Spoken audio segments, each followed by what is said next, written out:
குறள் 86. செல்விருந்தோம்பி வருவிருந்து பார்த்திருப்பான் நல்விருந்து வானத்தவர்க்கு. குறள் விளக்கம்.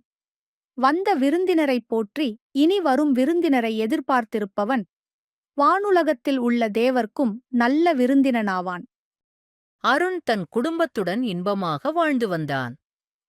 ஒருநாள் அருணின் அலைபேசிக்கு அவன் நண்பனொருவனிடம் இருந்து ஒரு அழைப்பு வந்தது. எனது அண்ணன் அண்ணி உங்கள் ஊருக்கு ஒரு வேலை விஷயமாக நாளை வர இருக்கிறார்கள். அவர்களை உங்கள் வீட்டில் தங்கிக் கொள்ளலாமா என்று கேட்டான் அருணின் நண்பன்.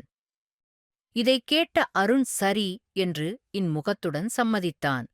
அடுத்த நாள் அந்த விருந்தினர்கள் அருணின் வீட்டிற்கு வந்தனர். அருணும் அவன் மனைவியும் அவர்களை முகமலர்ச்சியோடு வரவேற்றனர். அவர்களை நன்றாக உபசரித்தார்கள். அவர்கள் உறங்குவதற்கு நல்ல அறையும் மற்றும் 3 வேளை நல்ல உணவும் அளித்தார்கள். அவர்களை சந்தோஷமாக வழியனுப்பி வைத்தார்கள். அந்த விருந்தினர்கள் கிளம்பிய சற்று நேரத்தில் அருணின் சகோதரி அருணின் அலைபேசிக்குத் தொடர்பு கொண்டாள். எனது தோழிகள் இருவர் கோயில் திருவிழாவிற்காக உன்னுடைய ஊருக்கு நாளை வருகிறார்கள். உங்கள் வீட்டில் விருந்தினர்களாகத் தங்குவார்கள். நீ அவர்களை நன்றாக கவனித்துக்கொள் என்றாள்.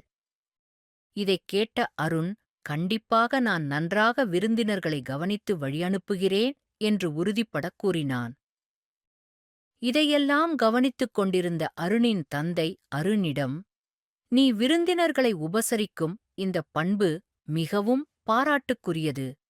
நீ சலிக்காமல் விருந்தினர்களை நன்றாக கவனித்து அனுப்புகிறாய். நீ தேவலோகத்தில் இருக்கும் தேவர்களுக்கு நல்ல விருந்தினராக இருப்பாய் என்று வாழ்த்தினார்.